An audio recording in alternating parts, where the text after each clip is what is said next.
So I'm at Dunn's Gymnastics once again, taking Olivia to practice. I don't even have anything planned to say, except I'm in pain. Holy shit. I have an appointment on Monday where they are going to take a look at my arm, map out the radiation. But man, I gotta tell you, man, like being in pain all day long, this is gonna surprise you. It sucks. It fucking sucks. And you try to be in a good mood, and you're thinking, it's like right now, it's probably like a 6, Yeah, it's probably like a 6, but, and then you think about, like, why you're in pain, and you think about, well, it's because the cancerous tumor is cracking your bones.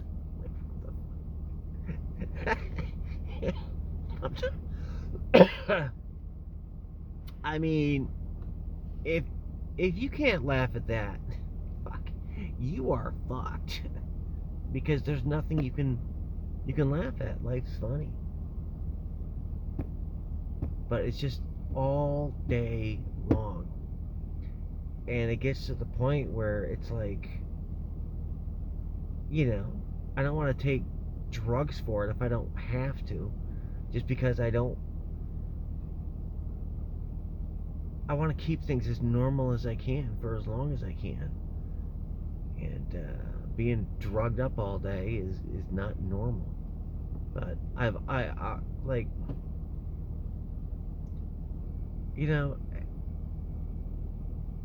I think I said this before. I've always had in my head the picture of the dorky radio dad who was physically active and did shit with his kids all the time. Bike rides, canoeing, whatever. And that did not happen. And obviously people will say, well, you have cancer. Come on, give yourself a break. And it's like, yeah, I get all that, but it still sucks to have that taken away from you.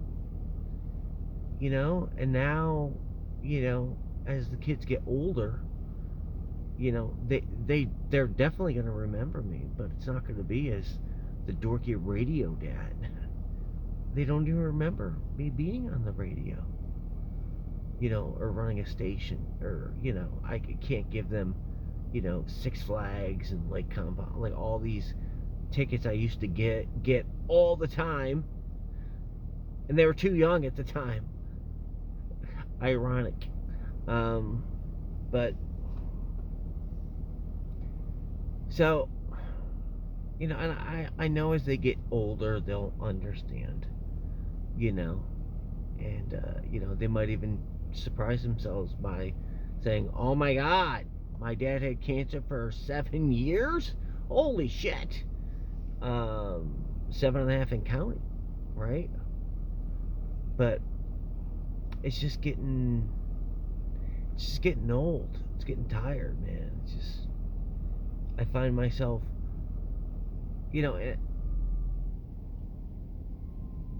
not caring about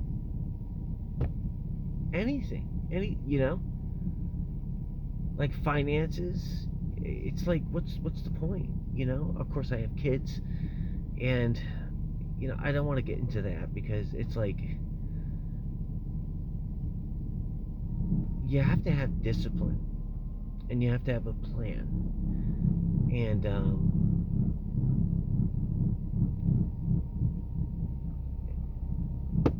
it just, you have to have two people who think that the same way, and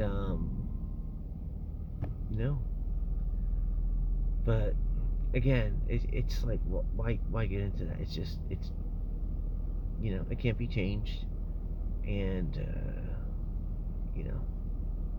but it's funny, because it's like, when you're in pain, man, you just, God, it makes you short on patience. It makes you short on everything. And I just keep telling myself, I've been telling myself all day, like, nope, you're not gonna, you're not gonna take it out on Colleen or any of the kids or anything. And, you just have to take a step forward, and whatever you can do, you can do. And then there's tomorrow. And there's also the thought that right now, like, I'm in a mental spot, but I think I can get out of this way that I'm feeling, because it doesn't make any sense, does it? Really? I mean, if you have cancer, and you just have to accept that. You have to accept, a lot of things. And, I just need to find my sense of humor again, man. Because once I get that, it'll be good. But it's hard. Because I feel like the world since COVID has completely changed. Customer service sucks. It's non-existent anymore. I've noticed with Yale, before COVID, A+. They were awesome. After COVID, F. Like, just not good service. They book my scans on different days. Like, they'll do the CT scan on Monday, and they'll do the brain thing on Wednesday, and then on Thursday they'll do, I'll see my oncologist, Dr. Chang, and it's like, bitch, I live like almost 2 hours away, one way, and with the cost of gas, and they don't even validate parking. So it's about $30 each trip with gas and parking. It's crazy. So, and then, I was talking about, it's completely changed. And I've been, because what is it, November 3rd? Is it November 3rd? Yeah, November 3rd. November 8th is voting. And I keep seeing, on Facebook,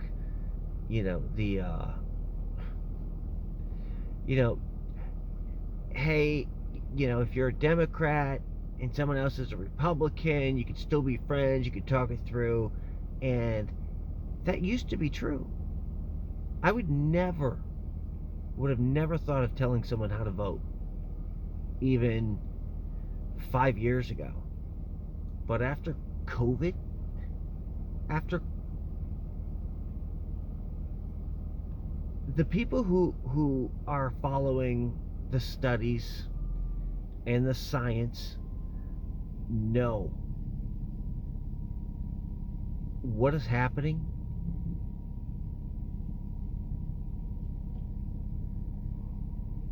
It's unbelievable. The excess deaths from around the world have skyrocketed,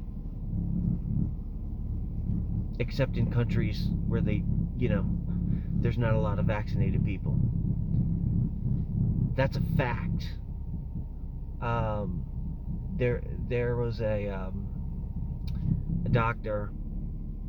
He's a coroner, and he runs a little practice. And it's not only him; it's multiple funeral directors saying, we've never seen anything like this. And the uptick is not in 90-year-olds. It's not in 80-year-olds. It's in 20-year-olds, 30, 40.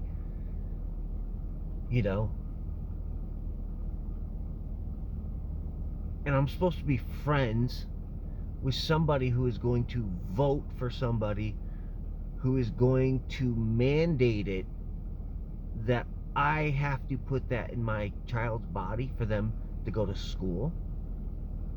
An 84% increase chance in heart attacks for males 18 to 34, and they're going to require that in colleges. It's unbelievable to me. You know?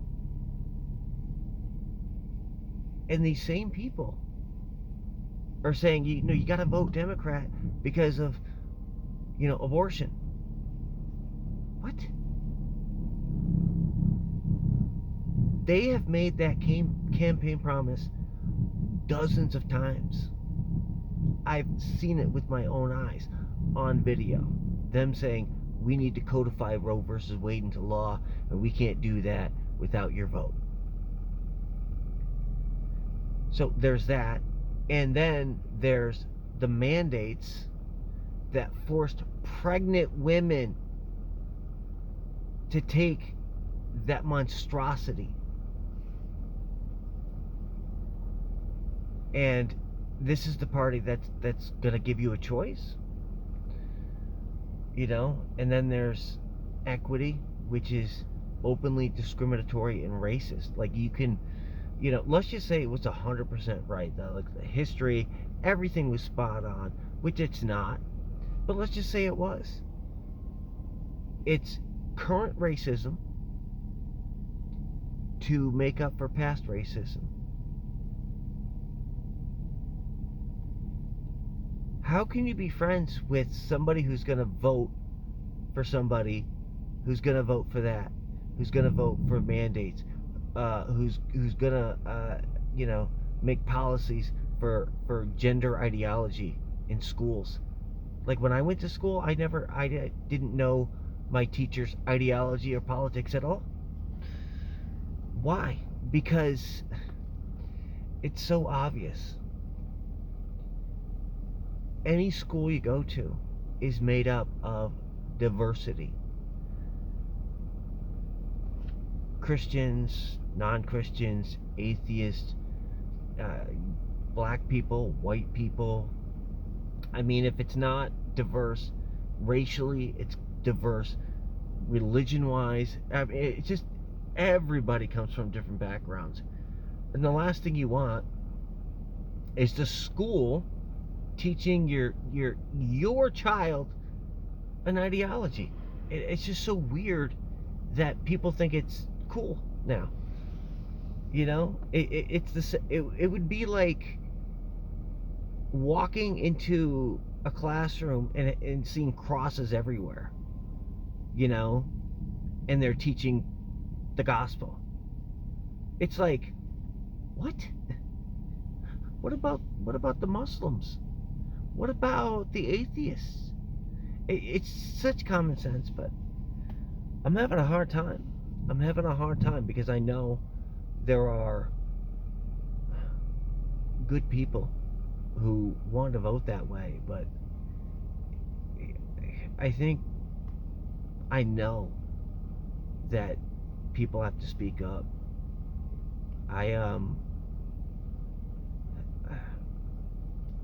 I work with this lady, and she has kids, and one of her kids, their kids are super nice. The one that I actually called racist is nice, but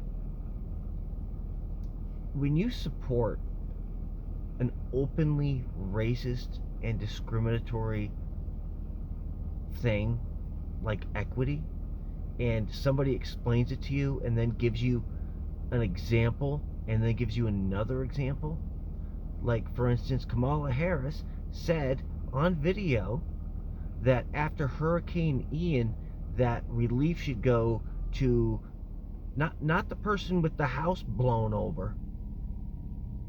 It depends on your skin color, because people of color should go first when it comes to relief, not the people who actually need it.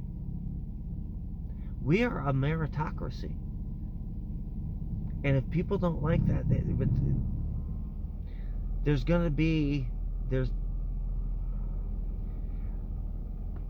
if people don't understand that, and they don't understand that this country is based on the Constitution, it's based on meritocracy, there's going to be a civil war, because people like me,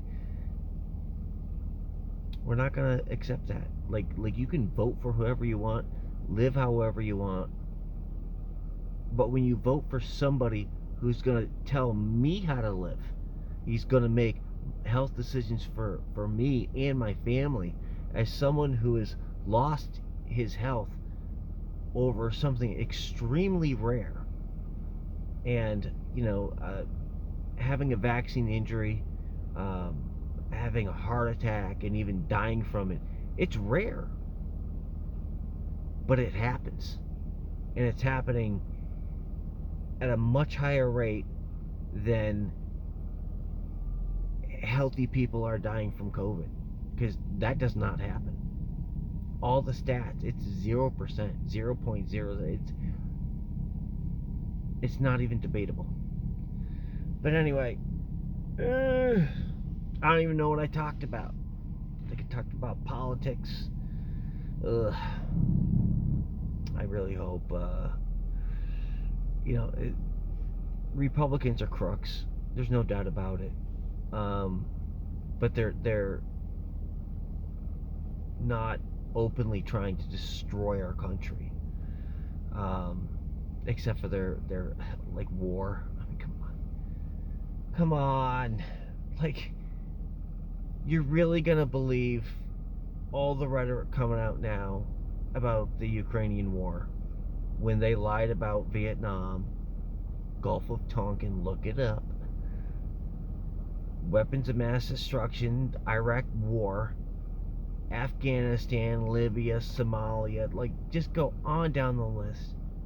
But they're telling the truth now, when factually speaking you can look at NATO expansion, and then you can look at Russia saying, hey, can't keep getting closer, we're going to have a war. And then you find out that your country helped support a coup in Ukraine in 2014. And it's just, it literally is the equivalent of someone slapping you in the face for decades, and then finally when you haul off and you punch them back, they're like, what would you hit me for? That's the Ukrainian-Russian war summed up. And war is never the answer. It's a racket. And it's so weird to see rational, intelligent people actually argue. And they talk like sixth graders. Well, Russia's the enemy. Oh, well, Putin talking point, huh? It's like, what are you talking about? Like, any talking point that Putin says has been deleted by our own government. There's no Russia Today anymore, RT. There's nothing. It's just common sense. Anyway, I'm gonna go. Just weird, man. Just this pain thing. I do not recommend it.